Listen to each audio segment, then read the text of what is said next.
On va passer maintenant à notre dernière table ronde. Alors, si je devais faire une transition, j'ai vraiment plus besoin de la faire puisque Monsieur Sauvé l'a très bien fait tout à l'heure. L'Église a sans doute été, par la chronologie, dans le rôle d'ouvrir la voie sur le travail à faire avec les victimes. Depuis, d'autres institutions se sont créées dans différents secteurs de la société. Et nous allons voir justement comment ce travail a pu être inspirant, mais aujourd'hui aussi comment il peut y avoir des collaborations à différents niveaux. Voilà, et je passe la parole à mon confrère Étienne Pépin. Merci Étienne. Merci Eric. On peut commencer donc ? On y va. Allez, c'est parti. Bonjour à tous. Le 5 octobre 2021, l'Église catholique ouvrait les yeux sur les drames vécus en son sein. Ce jour-là, la société tout entière avait les yeux rivés sur l'Église catholique, dénonçant avec elle les abus, les agressions, les viols perpétrés par des prêtres. Un chiffre m'avait particulièrement frappé ce jour-là. 5,5 millions de personnes en France ont été victimes d'abus sexuels avant leur majorité. Le phénomène concernait l'Église massivement, mais c'est toute la société dans son ensemble qui était alors invitée à faire son examen de conscience. La SIAZ a été un révélateur et même un déclencheur. C'est sur le modèle de la SIAZ qu'a été lancée la CIVIS, la commission indépendante sur l'inceste et les violences sexuelles faites aux enfants par exemple. Alors, comment l'Église et la société peuvent dialoguer pour lutter contre les violences sexuelles? Quelle expertise sur le sujet peut servir ce combat? Quelles conséquences sur le droit aussi en matière de prescription par exemple? On va en parler avec nos invités ce matin, je vais vous les présenter. Solène Potvin, qui est co-directrice de la CIVIS, présidente de Face à l'inceste, bonjour. Merci d'être avec nous. Catherine Champ-Renaud, bonjour, présidente de France Victimes 37, ancien magistrat. Et puis Anne-Hélène Moncani, bonjour. Bonjour. Psychiatre en prison, présidente, alors je ne vais pas dire le sigle, c'est très compliqué, mais c'est la Fédération française des centres ressources pour les intervenants auprès des auteurs de violences sexuelles. Vous accompagnez en particulier donc des auteurs de violences sexuelles et précisément en prison où vous exercez votre métier.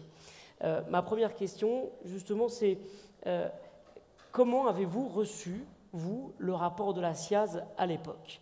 Peut-être pour commencer, si vous le voulez, Madame Potvin. Merci. Donc, la CIVIS a été créée très peu de temps, finalement, avant la remise du rapport de la SIAZ. La CIVIS a été créée dans son idée en août 2020. Elle a d'abord été présidée par Elisabeth Guigou.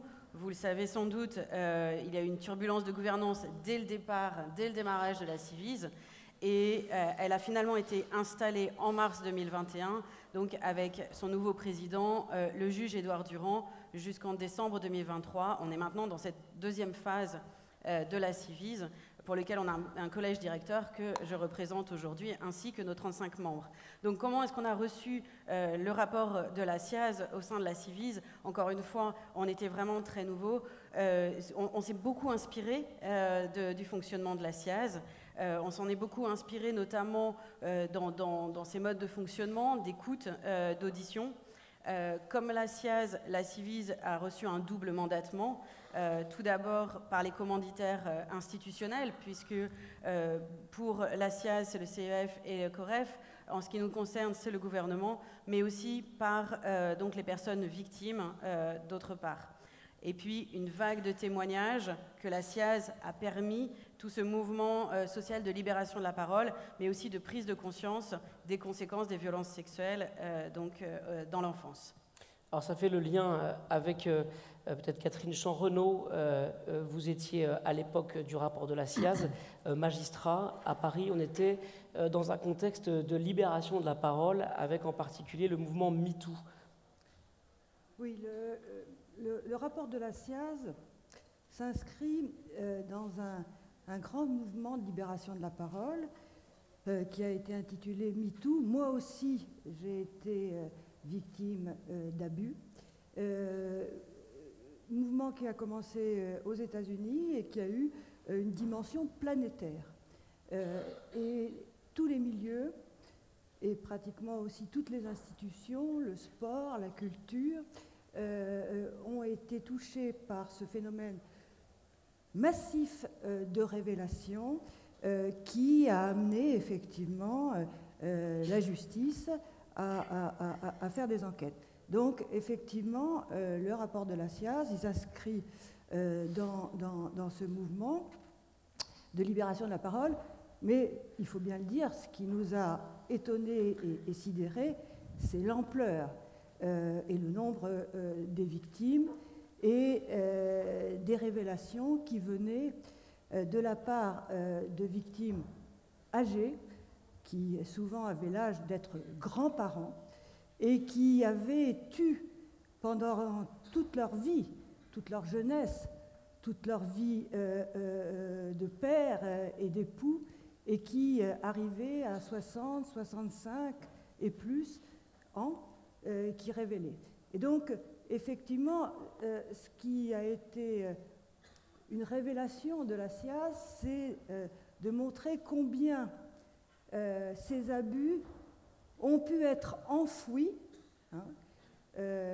par honte, par crainte de ne pas être crus et par le sentiment que l'agresseur était intouchable.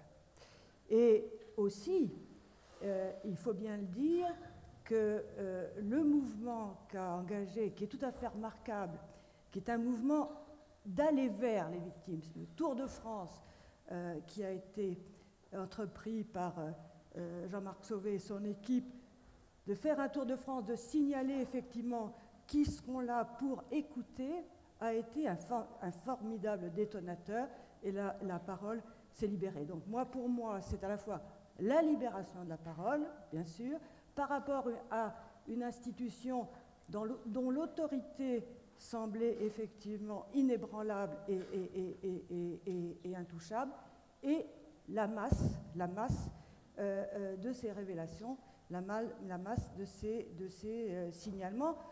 Et c'est vrai que pour la justice, et notamment la justice pénale, tout ce mouvement de révélation pose un problème de prescription. Alors, on pourra en parler tout à l'heure parce que c'est un sujet qui a des conséquences sur le droit, en particulier sur la question de la prescription. Mais on peut peut-être finir déjà ce premier tour de table avec vous, si vous voulez, Anne-Hélène, sur cette réception. J'ai oublié de dire que vous étiez également membre de la Civise et vous travaillez à ce titre-là avec Solène. La réception du rapport de la SIAZ, un choc, ou quel a été votre état d'esprit à ce moment-là ? Alors un choc, non, parce que quand on est psychiatre, on sait depuis longtemps, depuis le début de nos études, qu'en fait la question des agressions sexuelles est quelque chose d'extrêmement fréquent dans la population générale et extrêmement pourvoyeur de syndrome de stress post-traumatique, de symptômes tout au long de la vie, et la personne qui a témoigné juste avant la pause l'a très bien expliqué. Donc nous, les psychiatres, les professionnels de la santé mentale, on le savait. Quand on travaille en prison, on le sait aussi, et quand on travaille dans un centre ressources pour les intervenants auprès d'auteurs de violences sexuelles qui ont été créés en fait en 2006, donc quelques années après la loi de 98, qui déjà essayait de mettre en place des actions pour prévenir la récidive sur les auteurs d'infractions à caractère sexuel sur mineurs. Quand on travaille dans les CRIAFS, en fait, ça faisait des années qu'on expliquait l'immense prévalence des violences sexuelles, avec une écoute relativement faible. Et pour ça, je crois que le travail de la SIAZ a été vraiment un moment extrêmement important pour nous. Un travail remarquable, il faut bien le saluer quand même, le travail de Jean-Marc Sauvé et de l'ensemble de cette commission, parce que très qualitatif.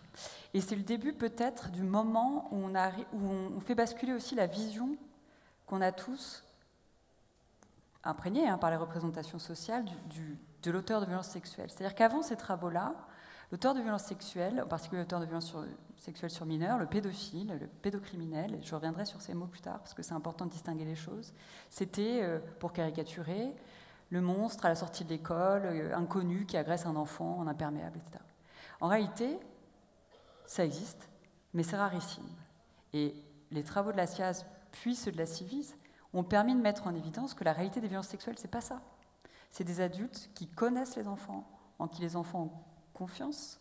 Ça ne va pas produire les mêmes effets, d'une part, sur les enfants, On y reviendra si vous le voulez aussi. Et d'autre part, en matière de prévention et d'action auprès des personnes peut-être plus à risque, ou des systèmes peut-être plus à risque de commettre ce type de violence, on n'était pas bon tant qu'on considérait que l'auteur de violences sexuelles, c'était le monstre très loin et très différent de nous. Et donc le travail de la SIAZ, il permet d'amorcer ce mouvement-là qu'on essaye de porter encore aujourd'hui, évidemment.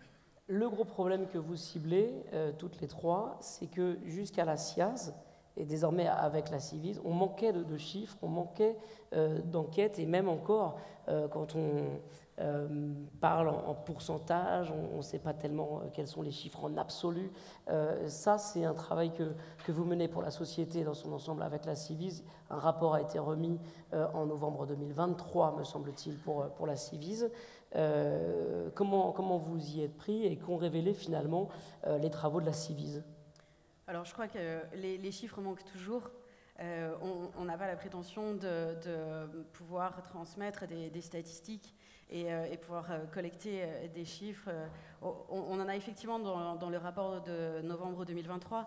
Alors, qu'est-ce que ce rapport de novembre 2023 pour la Civiz? La Civiz a donc, c'est fortement inspiré de la SIAZ pour Qualifier les crimes? Alors, pas exactement, mais en tout cas pour faire des réunions publiques, recueillir des témoignages et élaborer des recommandations. Donc le rapport de novembre 2023, c'est 82 recommandations pour une meilleure politique de prévention, de protection et d'accompagnement des enfants victimes. Donc ce rapport, 82 recommandations, et aujourd'hui cette nouvelle phase, c'est vraiment d'assurer le suivi de la mise en place de ces recommandations et d'en élaborer de nouvelles. Donc pour revenir à votre question sur les statistiques manquent cruellement. On le voit notamment sur les violences sexuelles faites aux enfants dans les foyers spécialisés de protection de l'enfance. Au niveau de l'ASE par exemple, ce sont des données qui manquent énormément. Est-ce que ça doit impulser justement un mouvement de fond pour la société pour qualifier, vraiment faire des enquêtes de fond, continuer ce travail finalement sur de long terme? Est-ce que la Civiz appelle d'autres instances à se mettre en œuvre pour continuer de qualifier ces drames? Oui, qualifier, quantifier ces drames. Évidemment, on mène des recherches avec l'Université Sorbonne Paris-Nord, par exemple, sur l'expérience des victimes, sur leur prise en charge, non pas sur leur témoignage et ce qu'elles ont vécu, mais plutôt sur comment la société les a pris en charge après la révélation.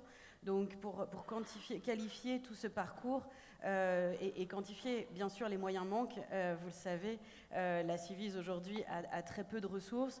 On est tous bénévoles à la Civiz et évidemment les ressources de cette commission sont bien moindres qu'ils ne l'ont été au démarrage.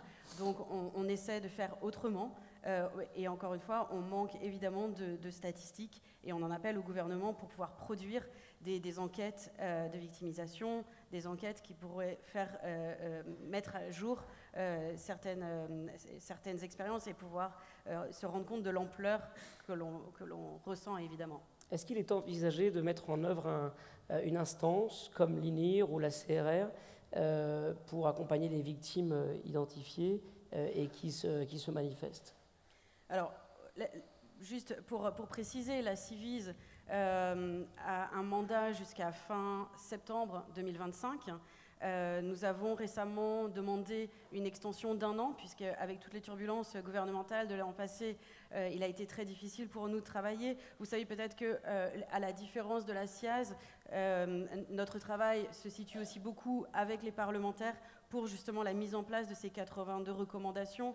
Donc l'année dernière étant une année un peu flottante au niveau politique, on a perdu du temps, on a mis des choses en place que l'on est en train de dérouler cette année. Donc on a demandé un report, une extension, un prolongement jusqu'à octobre 2026 et ensuite on disparaît en tant que Civiz. On n'a pas pour vocation de rester. Encore une fois, on est tous bénévoles, donc évidemment on a tous nos emplois prioritaires et nos autres mandats bénévoles. Donc on va transférer tout ce travail sans doute auprès du Haut Commissariat à l'enfance. On continue avec vous, si vous le voulez, Catherine Chanrenaud, sur la question du droit. Donc quelles conséquences le rapport de la SIAZ puis le rapport de la Civiz peut avoir justement ces révélations. Est-ce que le droit doit évoluer à la lumière de ces affaires révélées ces dernières années? Et comment? En particulier, je pense qu'on peut aller directement là-dessus, sur la question de la prescription. Alors, qu'est-ce que la prescription? La prescription, c'est le délai qui est offert à l'autorité judiciaire pour poursuivre l'auteur d'une infraction devant les juridictions judiciaires. En matière d'abus sexuels sur mineurs, de viol sur mineurs, la prescription n'a pas cessé le délai d'être augmenté. Il faut savoir qu'en 1998, le législateur a dit quand c'est un enfant, il faut que la prescription ne puisse commencer qu'à partir de sa majorité, quand il a la capacité juridique. Donc en 1998, un viol sur mineur se prescrivait 10 ans après la majorité de l'enfant devenu adulte victime. En 2004, le législateur a fait un deuxième bond. Il a dit 10 ans, c'est insuffisant parce qu'il y a des personnes victimes qui connaissent ce qu'on appelle l'amnésie traumatique, qui ne sont pas forcément conscientes dès leur majorité qu'elles ont été abusées, et il faut leur redonner plus de temps pour révéler les faits. Donc, en 2004, on est passé à 20 ans, à compter de la majorité. Et puis, en 2018, je dirais, compte tenu du mouvement MeToo et déjà de ce qui se dessinait comme révélation ancienne, voire tardive, voire dépassée, le législateur a franchi un autre pas et il a dit les abus sexuels sur mineurs seront prescrits par 30 ans. 2018. Et pour effectivement, en tant que présidente de France Victimes, avoir côtoyé des victimes très anciennes, des victimes, comme je vous le disais tout à l'heure, qui ont l'âge d'être des grands-parents, eh bien ces délais de 20 ans ou de 30 ans n'étaient pas suffisants. Et il y a effectivement une demande très forte des victimes que ces crimes qui ont été commis à leur insu et qui parfois leur ont gâché toute leur vie d'adulte soient imprescriptibles. Alors, en France, le droit français réserve l'imprescriptibilité, mot difficile à prononcer, je vous laisse le prononcer, aux crimes contre l'humanité. Et il y a une théorie qui veut, en droit, que s'il y a un délai d'action publique, c'est-à-dire un délai pour poursuivre, ça veut dire qu'au bout d'un certain temps, l'auteur aurait en quelque sorte un droit à l'oubli. C'est ça un peu la philosophie de la prescription. Or, nos victimes, elles n'oublient pas. Et nos victimes, elles sont dans une demande de reconnaissance publique de leur souffrance.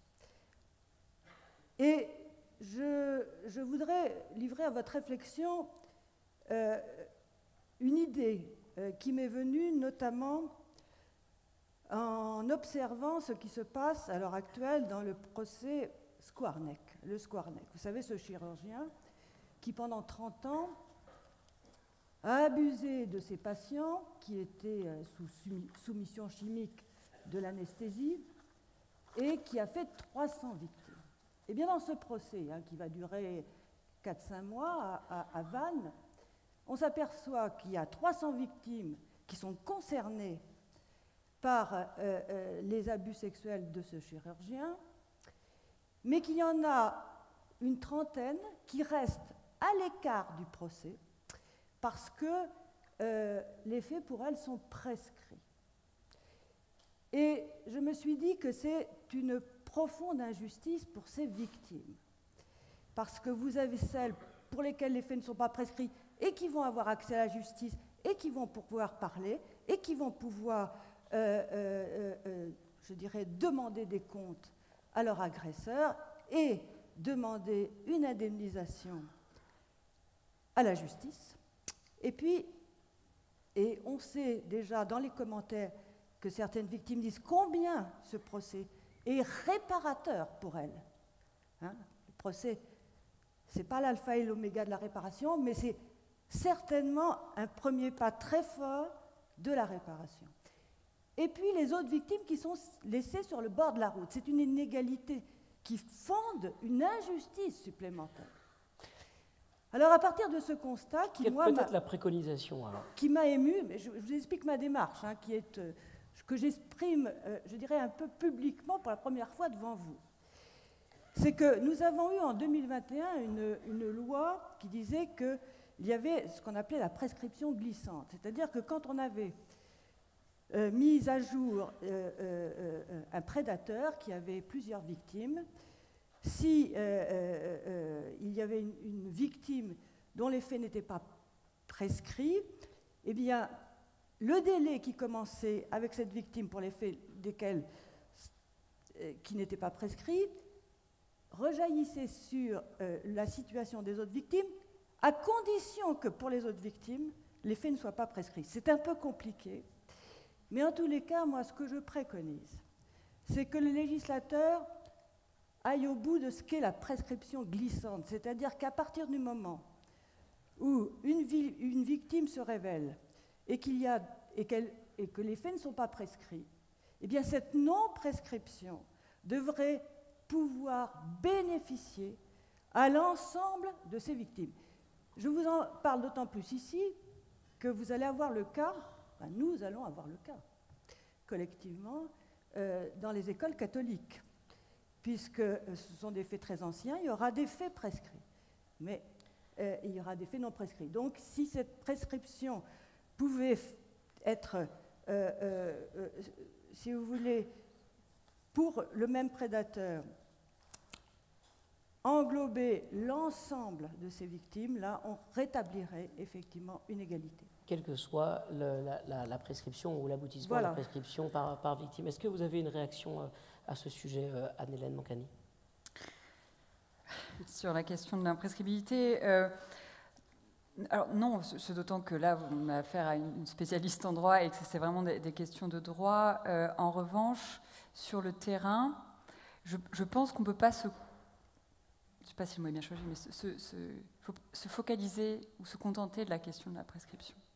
D'une part pour les victimes, parce que, indépendamment de l'imprescriptibilité, on sait qu'il y aura des condamnations qui n'auront pas lieu. Il y en a déjà plein, hein, des classements sans suite, des non-lieux, etc.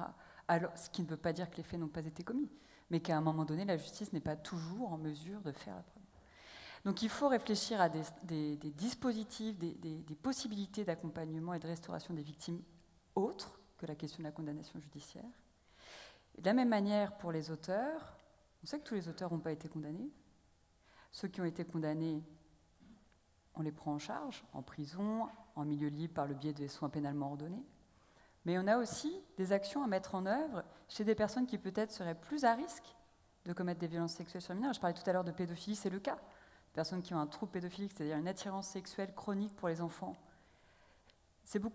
Les chiffres aujourd'hui, c'est autour de 5 à 10% dans la population générale a déjà eu des fantasmes sexuels impliquant des mineurs. Est-ce qu'il faut attendre que les personnes soient passées à l'acte, ou est-ce qu'on essaye en amont de dépister, de mettre en place des dispositifs de prévention comme le dispositif STOP qu'on a monté, qui est d'ailleurs avec les associations de victimes, hein, l'association de victimes qu'on dit, France Victimes, Face à l'inceste, qu'on dit, mais en fait, d'abord, il faut prendre en charge les auteurs pour pas qu'ils récidivent, pour pas qu'il y ait de nouvelles victimes, et si même on arrivait à mettre en place des stratégies de prévention en amont du passage à l'acte, entendez-moi bien, sur les personnes plus à risque de commettre des violences sexuelles, et on sait les repérer, encore faut-il qu'elles aient un endroit où appeler, un endroit où être soignées, parce qu'on peut faire des soins pour ces personnes-là, qui marchent, qui ont montré une efficacité, mais jusqu'à il y a quelques années en France, ces dispositifs n'existaient pas. Donc, bien sûr, la question de la prescription, elle est très importante.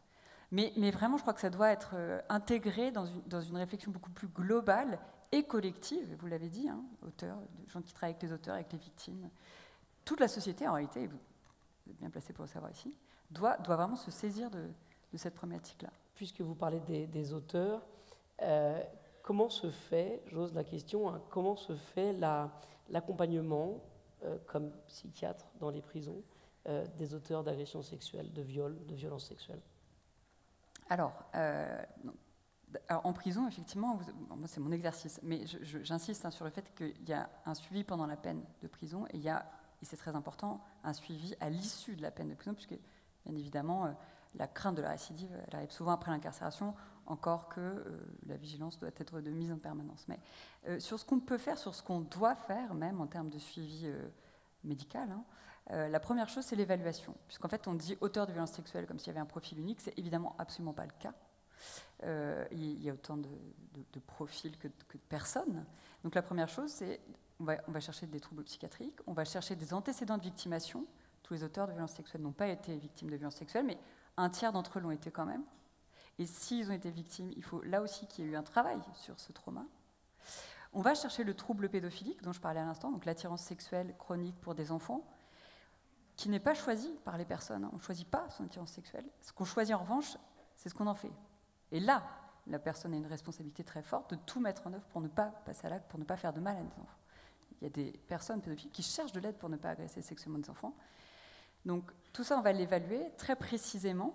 Et ensuite, on va mettre en œuvre un programme de soins strictement adapté à la personne. C'est vraiment du sur-mesure. En premier lieu, c'est toujours la psychothérapie, mais il y a différentes formes de psychothérapie en fonction du profil de l'auteur.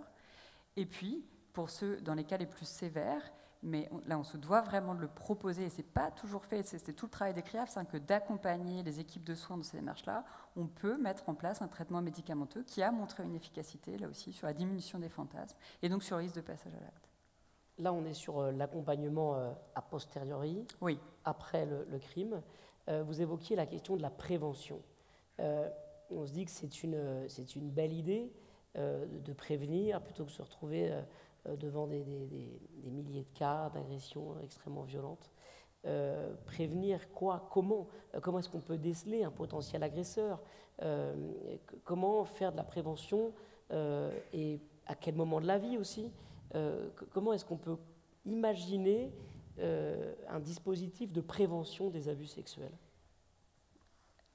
Merci de me poser cette question parce que c'est évidemment le cœur de nos actions du moment, c'est d'essayer d'agir le plus précocement possible, le plus en amont possible. En fait, en médecine, souvent, on a tendance à penser les actions de prévention sur la base de 3 dimensions. La prévention primaire, la prévention secondaire, la prévention tertiaire. La prévention primaire, c'est ce qu'on va faire auprès de la population générale, dans son ensemble, pour sensibiliser sur la question, alors là en l'occurrence des violences sexuelles, mais longtemps en France, on a fait de la prévention primaire en s'adressant aux victimes potentielles, en leur disant attention, il ne faut pas se mettre dans telle situation, si l'adulte fait quelque chose que tu ne veux pas, il faut savoir dire non, etc. Alors que par ailleurs, on passe notre temps à expliquer à l'enfant qu'il doit obéir aux adultes. Donc ce qui est quand même un peu problématique. Or, aujourd'hui, ce qu'on essaie de faire, c'est quand on s'adresse à des classes d'enfants.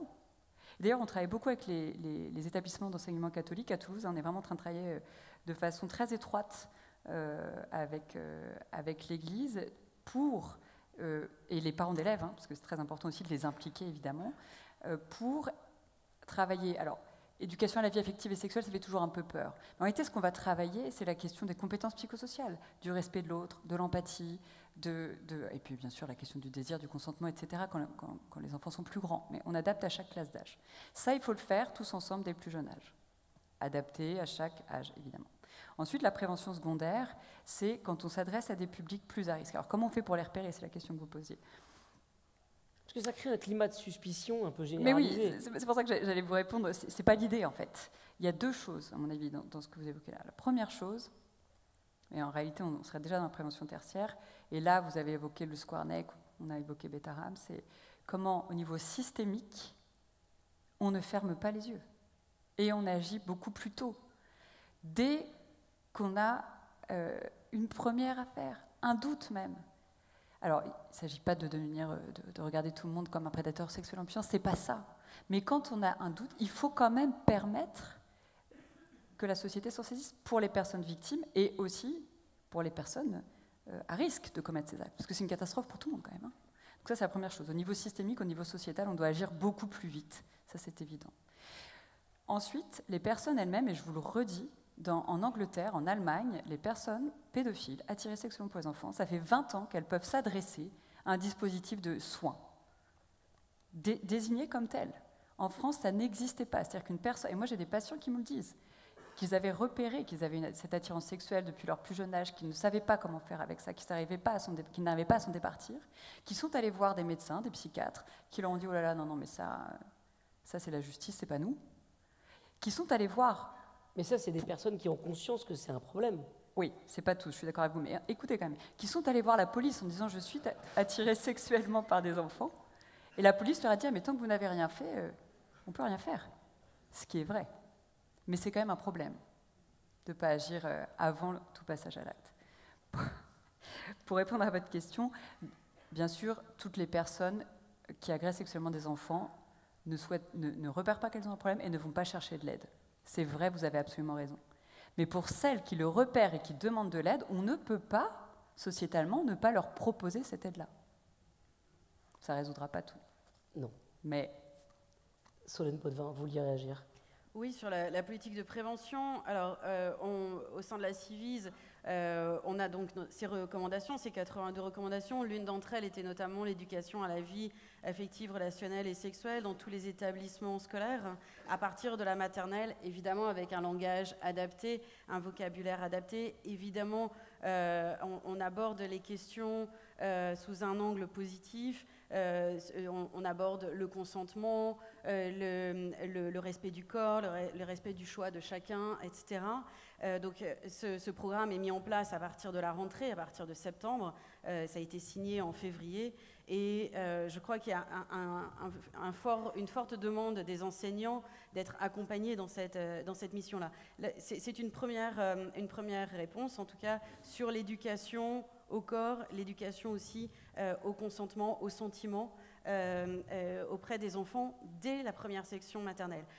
Au sein de la Civise, on s'est dit que avoir une politique de prévention, de protection, d'accompagnement des enfants écrite par des adultes, c'était bien, mais c'était bien aussi d'entendre les enfants. Et donc, dans cette deuxième phase de la Civise, on va au-devant des enfants sous 3 différents volets.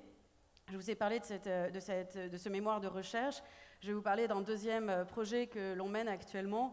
Et aujourd'hui même, on est dans des lycées de Marseille. J'étais moi-même 3 jours la semaine dernière, école primaire, collège et lycée dans la Sarthe, au Mans. Donc, on fait des ateliers avec les enfants, avec les adolescents, autour de 3 questions. La première, c'est quelle est la prévention efficace? Bon, d'abord, la toute première, c'est quel est leur niveau d'information? Comment est-ce qu'ils ont obtenu l'information?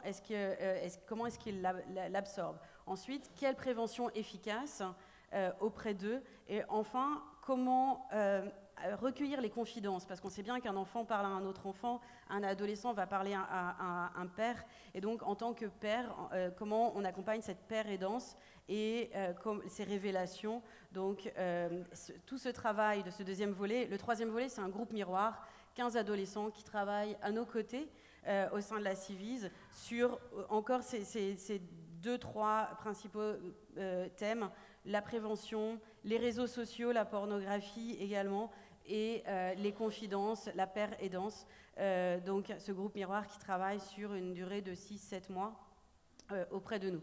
Donc c'est vraiment, non pas pour nous défausser, nous adultes, mais vraiment pour s'inspirer de ce qu'eux peuvent nous dire, alors, et donc ce qui est efficace auprès des leurs. Mais alors comment ça se passe avec des enfants? Pardon, mais on a eu tout à l'heure le témoignage bouleversant de cet ancien élève de Bétarame qui, violé à 11 ans, n'avait aucune conscience à l'époque de sa sexualité, prépubère, aucune notion même de ce qu'est la sexualité. Comment impliquer les enfants dans un domaine dont ils ignorent tout?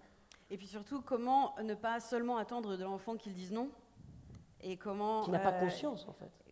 n'a pas conscience. Alors, bon, ces informations et ces modules d'éducation vont pouvoir aussi permettre de prendre conscience. La semaine dernière, dans des classes de CM2, quand on parle du consentement, même le mot consentement, ils savent ce que c'est. Donc, je crois que l'information commence à vraiment venir arriver dans les écoles et dès le plus jeune âge. Donc ça, c'est quand même une évolution importante à souligner. Mais évidemment, ça ne suffit pas. Évidemment, c'est la formation. On est aussi en train, au sein de la Civise, avec l'école de santé publique, des hautes études en santé publique, de créer une mallette pédagogique de sensibilisation. Ça sera accessible, en ligne, gratuit, pour tous les professionnels. Alors, c'est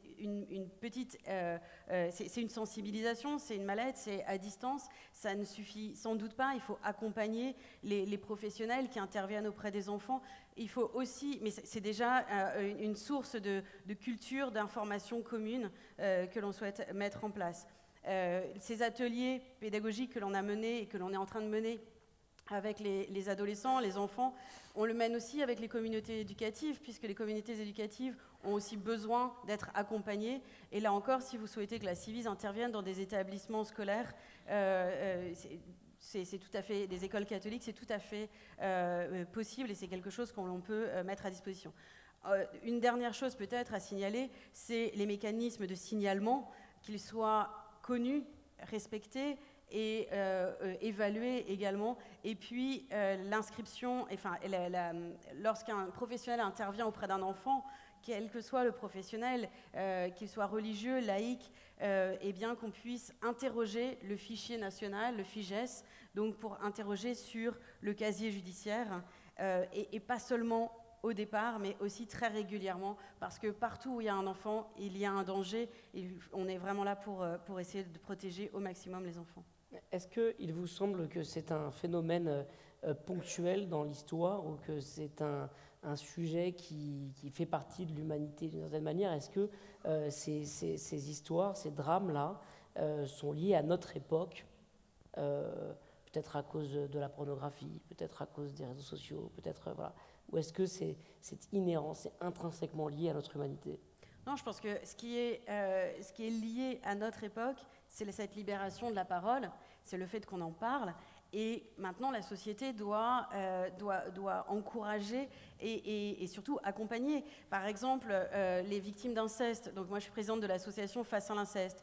Les victimes d'inceste mettaient en moyenne 16 ans à parler. Aujourd'hui, on se rend compte que les victimes parlent de plus en plus tôt. C'est très bien. Par contre, la société n'est pas prête et la justice n'est pas prête. C'est-à-dire qu'un enfant qui a 8-9 ans et qui va aller déposer une plainte contre son parent potentiellement agresseur va retourner tout le temps de l'enquête, c'est-à-dire 2-3 ans, une semaine sur 2, les vacances scolaires, chez son parent potentiellement agresseur. Enfin, la société évolue beaucoup plus rapidement que le droit, et là, il y a vraiment quelque chose à faire. Peut-être pour poursuivre, il nous reste 8 minutes avant de donner des... Voilà, je voulais vous faire réagir, justement, Catherine. Juste pour la prévention, alors j'adhère effectivement à tout ce qui a été dit, l'importance de l'éducation à la vie. Ça, il faut que dans les établissements scolaires. Et je vous le dis, j'insiste, parce qu'il y a encore, dans certains établissements, publics ou non, publics et privés, des réticences de l'équipe de direction, souvent alimentées d'ailleurs par des réticences des parents d'élèves. Au sens où, mais si vous leur parlez de sexualité, ils auront une sexualité précoce, ce qui n'est absolument pas démontré comme effet et qui est tout à fait dangereux de penser cela, parce que les enfants d'aujourd'hui, ils ont accès effectivement à la pornographie. Alors autant apporter les bons messages sur ce qu'est la sexualité, ce qu'est la relation affective, ce qu'est la relation amoureuse et ce qu'est la sexualité. Et effectivement, je pense qu'un élément fort de prévention, c'est que l'équipe des enseignants puisse imposer effectivement aux parents d'élèves cette éducation qui est une arme pour leurs enfants, hein, une arme pour leurs enfants. Parce que chez les enfants, non seulement ils sont ignorants de la sexualité des adultes, mais qu'un adulte puisse leur vouloir du mal, c'est une forme d'impensé aussi. Hein. C'est impensé c'est un impensé qui a duré, mais chez les enfants, puisque l'enseignant, puisque le directeur, puisque Anne-Hélène Moncani, le demande, oui. c'est bien. avant qu'on évoque, pour conclure, la justice restaurative, Ouais. les démarches mémorielles qui existent dans l'Église catholique et peut-être ailleurs. Je voudrais aller un tout petit peu plus loin sur la question parentale, en fait, parce qu'on sait aujourd'hui, il y a beaucoup d'études sur ce qui marche en matière de prévention. Je crois qu'il faut vraiment, y compris dans le champ des violences sexuelles, qui est parfois qui mobilise énormément d'émotions, on l'a vu, on le sait, il y a quand même des études et je crois que c'est vraiment important de s'appuyer là-dessus. Et sur la question des parents, ce qu'on voit bien, c'est que si les enseignants transmettent des messages, ou les adultes qui s'occupent des enfants, mais que les parents ne transmettent pas les mêmes, ça crée de la dissonance et l'enfant va se retrouver en difficulté. Les parents, on a vu les chiffres effarants des violences sexuelles vie entière, ça veut dire qu'il y a beaucoup de parents qui ont eux-mêmes été victimes de violences sexuelles, dont un certain nombre d'entre eux n'auront pas été accompagnés, n'auront pas été reconnus, n'auront pas été suivis, et donc sont à fort risque de reproduire, pas nécessairement des violences sexuelles, mais au moins d'être en difficulté dans l'éducation de leurs enfants, dans ce qui est normal, ce qui ne l'est pas, les repères, etc. Et donc, nous, ce qu'on préconise aujourd'hui, c'est qu'il y ait aussi un accompagnement à la parentalité. Parce que si on ne travaille pas aussi avec les parents, on sait qu'on va mettre l'enfant en difficulté. Donc voilà, c'est pour aller dans votre sens, mais en disant qu'il faut intervenir directement aussi auprès des parents. Alors Catherine Chanrenaud, je vous repasse la parole pour conclure sur les démarches restauratives, la justice restaurative qui a été mise en place dans l'Église catholique par l'intermédiaire de la CRR et de l'INIR, des démarches restauratives qui prennent plein de formes en fait, à travers des démarches culturelles, symboliques, des rencontres avec les familles d'agresseurs, pourquoi pas aussi, comme vous l'avez vécu et comme il a déjà été dit ces derniers jours à Tours, le dévoilement d'une plaque. Qu'est-ce que permet d'autre que la réparation financière, la justice restaurative, que la société pourrait s'approprier aussi? Alors, je voudrais d'abord dire, et dans l'affaire de Tours, c'est manifeste, que lorsque un tribunal pénal canonique se saisit des faits parce que la justice judiciaire n'a pas pu les poursuivre pour cause de prescription, ça fait un bien fou aux victimes. Parce qu'il y a une autorité publique, une institution qui va dire « vous êtes victime et vous êtes coupable ». Et dans l'affaire de Tours, je peux vous dire que la décision du tribunal pénal canonique a fait beaucoup de bien aux victimes. Ça, je pense qu'il faut saluer tous ceux qui se sont mobilisés, pour qu'il y ait ce jugement qui a été libérateur pour les victimes, vraiment.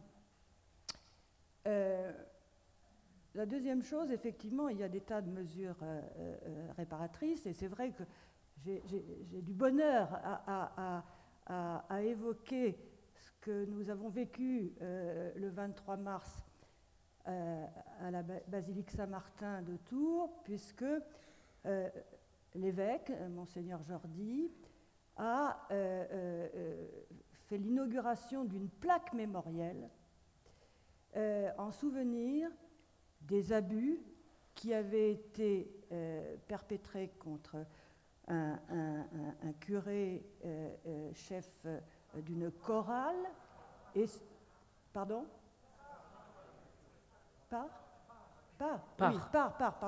Excusez-moi.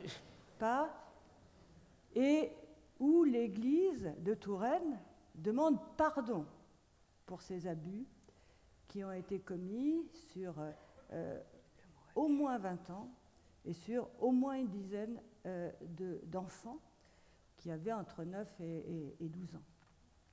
Et ça a été un moment très fort de communion entre les responsables de l'Église, les petits chanteurs de Touraine victimes et tous ceux qui les ont accompagnés, notamment la représentante de l'INIR, un moment où on a dévoilé cette plaque qui se trouve en plus située à un endroit stratégique, c'est-à-dire à l'entrée de la basilique, et qui fait le pendant d'une autre plaque qui rappelle la visite dans cette basilique Saint-Martin du pape Jean-Paul II en 1996. pour Donc, lesquels... quand on rentre dans la basilique, on a à gauche la plaque commémorative de la visite, qui a été évidemment un événement très fort pour la basilique de Saint-Martin et pour les Tourangeaux en 96, donc quelque chose de vraiment rayonnant. Et puis le pape recevant d'ailleurs les affligés, hein, les plus pauvres et les plus meurtris, et puis de l'autre côté une plaque qui rappelle. Et cette plaque mémorielle, c'est se souvenir pour que ça ne se reproduise pas.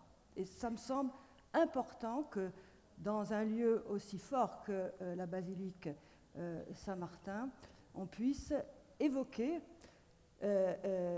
cette demande de pardon de l'Église, en rappelant aussi que l'agresseur a été condamné par le tribunal pénal canonique. Sachant aussi, et ce sera le mot de la fin avant qu'on puisse écouter, sachant que les petits chanteurs avaient chanté à l'époque pour le pape Jean-Paul II quand il était venu à Saint-Martin de Tours. Voilà.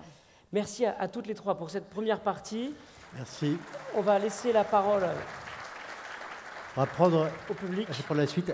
D'abord, un petit mot très perso à Étienne. Ça fait 2 ans qu'on fait un podcast ensemble et c'est la première fois qu'il me termine dans les temps. Donc je suis... Et c'est pas grâce à nous. Je ne pouvais pas faire ça à Éric Payet. Avant de prolonger la discussion ensemble, juste une petite annonce. Certains d'entre vous ont un train à 12h38. Ils sont attendus à 12h où une navette les attend pour les amener rapidement à la gare. On va poursuivre la discussion et juste avant que nous fassions cet atelier, nous avons discuté avec aussi le collectif de Bétarame et c'est important qu'ils prennent la parole parce que justement dans cette idée de se dire comment est-ce qu'on peut faire de la transversalité dans tous ces lieux, dans tous ces secteurs de la société où se joue cette question. Voilà, il y avait une proposition à mettre sur la table et je pense que c'est une bonne base pour continuer à discuter. Oui, merci. Donc Pascal, j'étais là hier, pour celles et ceux qui nous rejoindraient aujourd'hui, et j'avais présenté le caractère unique de l'affaire de Bétarame qui, pour la première fois, réunissait en fait les victimes, l'Église et l'État. Et après l'écoute de tous les témoignages qu'il y a eu, concrètement, c'est plus les victimes, l'éducation nationale, la justice et l'enseignement catholique, puisque nous sommes à aujourd'hui dans l'union des collectifs, 10 collectifs sur tout le territoire national, tous victimes en fait dans des internats catholiques, qu'on soit externes ou internes aussi à Bétarame. Les externes ont pris cher avec la violence. Voilà. Et l'idée, c'est de pouvoir continuer le dialogue avec Elisabeth Borne, avec le Premier ministre, etc., pour réfléchir à la création d'un office national qui puisse intégrer toute la partie prévention qui est tellement importante. Moi, j'ai une amie pédopsychiatre. De plus en plus, les jeunes agresseurs, agressés viennent et sont de plus en plus jeunes. Et souvent, elle a même des enfants qui désignent leur agresseur. La plainte est déposée, il ne se passe rien. Elle a été même obligée de présenter ses excuses au nom de la société vis-à-vis d'une enfant de 12 ans qui, en 6 ans, s'était rien passé, évidemment. Et donc, nous, notre montagne, dans l'enseignement catholique et dans le dialogue engagé avec eux, c'est dire, OK, le harcèlement, mais il faut laisser de la place aussi à cette éducation de la vie, à la prévention. C'est tout simple. Hein. Moi, ma fille aussi, elle a fait le jeu de la bouteille, elle est en CE2, c'est un CM2 qui lui a fait un câlin. Enfin, il y a des choses qu'il faut intégrer de suite. Il ne faut pas être dans le déni et accepter de parler des choses de la vie. Je pense que ça va être une grosse montagne aussi. Mais je pense qu'on peut compter sur les parents, les fidèles, pour libérer l'écoute et la vue. Et oui, il y a des soucis, mais il y a aussi des solutions. Donc voilà, c'est tout ce travail-là qui est en cours de réflexion et de proposer la création de cet office national, y compris la justice, très rapidement, parce que pour Olivier, c'est 70 plaintes pour viol et actes de torture. Il est en liberté. Alors comment permettre, s'il n'y avait plus de prescription, à un magistrat de condamner avec quelle preuve ? Donc s'il y a des juristes dans la salle, etc., et il y a des sociologues pluridisciplinaires qui veulent travailler sur la recherche de quelles preuves on peut valider au niveau pénal pour permettre à un juge de condamner, parce que s'il n'y a plus de prescription et qu'on part sur 7 ans de procédure, comme pour la colo d'hier, etc., et que le juge n'a pas de preuves parce qu'il n'y a plus de substance, il n'y a plus de point de suture anal, il n'y a plus de rien, etc. Enfin, voilà, donc si nous, on reste ouverts, si on peut trop, parce que même s'il y a des victimes récentes non prescrites, ben, Olivier, ça sera toujours prescrit. Donc voilà, merci. Peut-être une réaction de votre côté sur ce besoin de cohérence plus largement que sur des cas précis. Comment élargir pour combattre efficacement? Sur la preuve, juste, quand vous avez un prédateur qui, pendant des décennies, a commis des abus, et que des victimes qui sont de générations différentes, qui n'ont pas le même âge, qui ne se connaissent pas, évoquent un processus soit de séduction, soit d'agression pour abuser, eh bien, et que il y a des similitudes et des correspondances, cette concordance des témoignages dans le temps fait qu'effectivement, c'est un élément de preuve. Et pour les juridictions, c'est important. Et c'est tellement vrai d'ailleurs que quand il y a des affaires qui sont non prescrites, et qu'on sait qu'il y a eu beaucoup d'affaires prescrites, on fait quand même entendre les victimes de faits prescrits pour justement relier toutes ces histoires et voir que c'est un processus et que c'est le même. Et donc, de cette concordance et multiplicité des témoignages, eh bien, effectivement, on acquiert la conviction que ça ne peut pas être un complot, puisque ces personnes ne se connaissaient pas et n'étaient pas dans le lieu, notamment dans l'école ou dans la chorale, au même moment. Vous voyez ? Il n'y a pas que les preuves physiques. Mais pour revenir sur la proposition en tant que telle, est-ce que vous avez l'impression que entre vos différents organismes, les différents niveaux, vous intervenez, et puis peut-être d'autres que vous avez identifiés en vous disant mais nous on aurait besoin de leur rapport, on aimerait être coordonnés ensemble. Est-ce que voilà, où est-ce que vous situez ce besoin? Est-ce que vous pensez que c'est efficace? Enfin, je vous remercie pour vos propos. Je crois qu'on dit la même chose, en fait. C'est-à-dire que oui, là, il y a urgence à travailler tous ensemble. Et dès lors qu'il y a des enfants, vous l'avez dit aussi, Solène, en situation de vulnérabilité, parce que quand même, ce qui fait le lit de la violence, c'est les rapports de domination. Hein. On ne l'a pas dit, on l'a esquissé, mais alors soit de l'adulte sur l'enfant, on pourrait parler de vulnérabilité aussi, soit rapport homme-femme, etc. Et donc, ce qu'il faut travailler, c'est d'éviter ces situations-là, évidemment. Et là, vous avez raison, il faut une coordination. Mais ce qu'on est en train d'essayer de mettre en place avec l'éducation nationale, d'une part, le Premier ministre, vous l'avez dit, le gouvernement de manière générale, la Civise s'empare de cette volonté de coordonner les actions de prévention des violences sexuelles sur les enfants. Et ça passe par tous ces leviers-là. Il y a la question de la judiciarisation. Une fois de plus, quand on en arrive à la judiciarisation, il faut, évidemment. Mais ça veut dire qu'on a échoué en amont, d'une certaine manière. Qu'on a échoué à protéger les enfants. Et le chiffre, aujourd'hui, il est effrayant. Encore aujourd'hui. Est-ce qu'il y en a plus maintenant? Non. Non.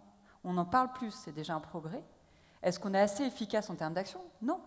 Non. Mais c'est aussi pour ça qu'on est là, pour continuer à porter ça et à porter la volonté d'une coordination nationale, bien sûr. Ce qui ne dispense pas chacun d'entre nous d'être proactif dans les situations qu'on rencontre. Hein, parce que ça, je crois qu'il y a la responsabilité gouvernementale, etc. Et puis il y a notre responsabilité individuelle et collective. Alors, je crois, juste un tout juste petit... un mot. Oui. Oui, juste en un mot. Bien sûr, ensemble, on est plus fort. Donc, nous, on est tout à fait prêts à travailler ensemble avec les collectifs de victimes. On avait fait un appel à travers un communiqué de presse, d'ailleurs, et on renouvelle cet appel, bien sûr, pour s'asseoir ensemble et réfléchir. Mais il y a urgence donc pour agir rapidement. Juste aussi un autre mot, EVARS, donc ce programme d'éducation qui est mis en place à partir de septembre, c'est pas une option en fait, c'est obligatoire. à partir de la première section maternelle jusqu'en terminale. Et je crois qu'il y a énormément d'attentes, encore une fois, de la communauté éducative, des enfants eux-mêmes, des parents. Il y a beaucoup de non-dits, il y a beaucoup de choses fausses, d'idées fausses. Le programme, il est sur Internet, il est disponible, accessible à tous. Donc, allez vous renseigner et évidemment, travaillons ensemble pour accompagner cette mise en place de ce programme afin que tous les enfants puissent être informés et éduqués sur la vie affective, relationnelle et sexuelle. Je vois que nous avons une question ici, madame. Oui, merci Hélène Le Tondor. Je suis référente de la cellule des cultes du diocèse de Saint-Claude et avocate. Alors, Monseigneur de Moulin-Beaufort a bien précisé au début qu'on devait parler en vérité. Et je voudrais rebondir sur vos propos. En matière judiciaire, le faisceau d'indices existe, bien évidemment. Mais je crois qu'il faut pouvoir dire aux victimes que sur un temps long, c'est déjà souvent difficile d'obtenir des preuves. Et je comprends votre question. Plus on attend, plus c'est compliqué. Et peut-être la systémisation du fonctionnement d'un auteur ne suffira pas à aller à une condamnation. Et quand j'accompagnais des victimes, je leur disais souvent qu'il y ait une enquête. Certaines fois, je préférais un non-lieu ou un classement sans suite plutôt qu'une relaxo ou un acquittement qui fait très mal. Donc je crois que ça aussi, ça peut être expliqué aux victimes. Par contre, je pense que pour le TPCN, ce type de raisonnement sera plus facile à mettre en place. Mais je veux être bienveillante avec les victimes et je crois qu'elles ont le droit d'être informées. Le micro, je vous en prie. Oui, bonjour à tous. Merci pour ces 2 journées. Nathalie Tretiakov, adjointe du secrétaire général de l'enseignement catholique. Voilà, on a passé avec mon collègue une journée et demie extrêmement importante pour nous, c'est sûr. Je voudrais rappeler, je vous remercie beaucoup, à la fois Olivier et Pascal, de ce que vous avez dit, que l'enseignement catholique est là, qu'il entend, qu'il a entendu, qu'on a mis en place des choses depuis longtemps, que ce soit sur le ARS ou sur la protection des publics fragiles, certainement pas assez. Voilà, donc on est dans le processus d'amélioration continue comme tout le monde. Ce qui me semble important, c'est ce que vous avez dit. Alors pour nous, prise de conscience, réaction, il n'y a aucun problème. Mais vraiment, on vit une période depuis janvier qui est compliquée, comme on en a pu en connaître d'autres à d'autres endroits, à d'autres moments. On est totalement conscient, on est bousculé, je vous le dis, voilà. Depuis janvier, là je ressors de une journée et demie un peu plus bousculée d'ailleurs encore, et c'est très bien. Mais la dimension collective me paraît extrêmement importante. Et il y a une chose qui me marque depuis cette journée et demie, dans ce que j'ai entendu dans des discussions au moment de pause, etc. Je voudrais dire à vous tous, mes seigneurs, l'enseignement catholique, c'est l'Église. Et quand parfois j'entends l'enseignement catholique comme étant à côté, ça me peine en tant que femme de foi, ça me peine dans ma mission au niveau de l'enseignement catholique, parce que je n'ai de cesse, quand j'interviens auprès des chefs d'établissement et auprès des enseignants, de leur rappeler que la première chose avant d'être associé à l'État, c'est la contribution à la mission éducative de l'Église. Je voulais vous le redire parce que visiblement, ce n'est pas ce qui ressort des témoignages de terrain. Je le prends comme une leçon pour moi, mais j'espère que ce que je vous dis là va vous convaincre, j'espère. Parce que si là-dessus, on se désolidarise, alors là, c'est une catastrophe. Pour moi, pour l'enseignement catholique, c'est une catastrophe. Voilà, donc je voulais vous le dire. Quand on parle de Bétarame, c'est pas que l'Église, c'est l'Église et l'enseignement catholique. Mais quand on parle de ces choses-là, partout, l'enseignement catholique ne se désolidarise pas. Voilà. Il a sans doute des choses à entendre. J'ai eu l'occasion d'en parler avec sœur Véronique Margron hier. Oui, et on entend ce que vous nous dites, et on va faire. Voilà. On est aussi en relation et collectivement avec l'État. L'enseignement catholique est aussi associé à l'État. Et très honnêtement, dans la complexité de ce que nous vivons aujourd'hui, on voit bien que là aussi, l'État voudrait se désolidariser de nous. Et on se retrouve un peu seul. voilà, à essayer de comprendre ce qui se passe et à essayer justement de trouver la bonne place pour ce réseau auquel j'espère vous tenez, en tout cas auquel moi je tiens, parce que c'est un lieu pour que les familles choisissent justement pour le projet qu'elles prônent, pour les valeurs qui sont proposées, pour l'accueil et l'accompagnement des familles. Voilà, je voulais juste le redire, et je crois véritablement que ce que nous ferons ensemble de façon unie aura un vrai impact pour la suite, et notamment pour les personnes victimes. Je veux vous le redire, combien ce que vous avez vécu, combien votre témoignage, Olivier, hier, puisque j'étais dans votre atelier, et ce matin, me touche et surtout me peine dans la mesure où c'est une trahison du projet. Voilà. Donc, voilà, c'est tout ce que je voulais dire et je vous remercie. Vous vouliez réagir, Anne-Hélène? Oui, je voulais vous faire part du coup d'une expérience locale à Toulouse, parce que ça me semble intéressant par rapport à ce que vous évoquez. À Toulouse, donc vous avez compris, on l'a dit brièvement, mais donc les centres ressources pour intervenants auprès d'auteurs de violences sexuelles, donc ce sont des CRIAP, ce sont des centres ressources à destination de toutes les personnes et qui ont parmi leurs missions le soutien à la prévention des violences sexuelles, le déploiement de la prévention des violences sexuelles. Et en fait, Monseigneur Darod, qui n'est pas là aujourd'hui, qui arrive ce soir, je crois, est venu nous trouver en Occitanie, au CRIAPS, et vous avez tous des CRIAPS dans vos régions, vous pouvez les trouver assez facilement sur Internet, en nous disant, voilà, j'aimerais mettre en place des actions très concrètes de prévention des violences sexuelles dans les établissements d'enseignement catholique d'Occitanie. Est-ce que vous pouvez m'aider? Et on s'est vraiment saisi de cette démarche avec l'équipe, parce que pour nous, c'était extrêmement intéressant de co-construire. Alors, d'une place différente, bien évidemment. On n'a pas la même posture, on n'a pas les mêmes prérogatives, mais c'est pas grave. Cet exercice de traduction, de partenariat sur comment construire un outil qui puisse parler à la fois aux enfants, aux parents, aux enseignants, comment on accompagne, parce que l'outil c'est bien, mais ça ne suffit pas, comment on accompagne l'utilisation de cet outil, comment on rassure les professionnels, avec cette spécificité de l'enseignement catholique, comment on essaie de traduire, et aussi de pouvoir exposer nos désaccords parfois, parce qu'il y en a. Ça a été quelque chose d'extrêmement riche. Et je crois que ça, il faut vraiment aller... Alors, il n'y avait pas les VARS encore, alors, non, il va y avoir les VARS, bien sûr, mais en tout cas, cette question des partenariats et de construire ensemble, elle est vraiment fondamentale. Ce qui fait qu'aujourd'hui, on travaille plutôt très très bien avec les établissements d'enseignement catholique, peut-être mieux qu'avec l'éducation nationale. Voilà, je l'ai dit, mais pas fort. Voilà. Le micro, je ne sais pas s'il a été demandé.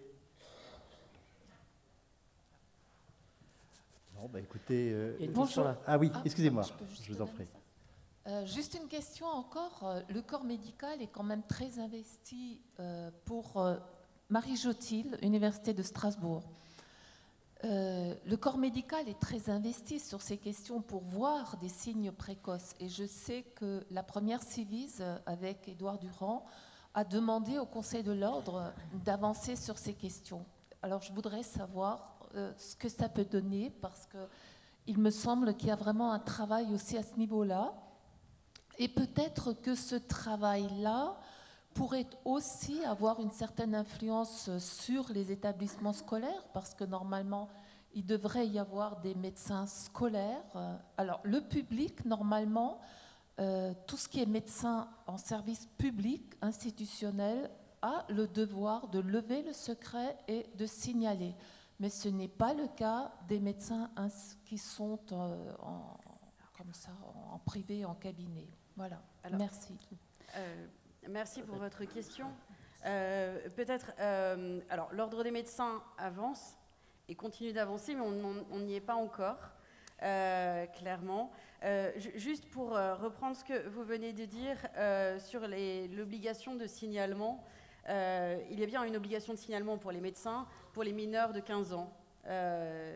Donc effectivement, la limite est à 15 ans.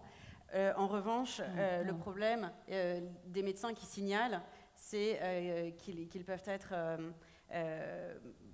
s'exposer à des sanctions de la part de l'ordre. En tout cas, c'est arrivé. dans le passé. On voit bien, et on espère avec ce procès, le Squarneck, dont vous faisiez référence tout à l'heure, on voit bien les manquements de tout le corps médical qui savait, le corps médical qui n'a rien fait, le corps médical qui a poursuivi sa collaboration avec le chirurgien le Squarneck, parce qu'on est dans un désert médical et on est en manque cruel de chirurgiens, sachant par ailleurs qu'il avait été condamné pour détention d'images pédopornographiques. Je crois aussi là-dessus que la justice doit évoluer.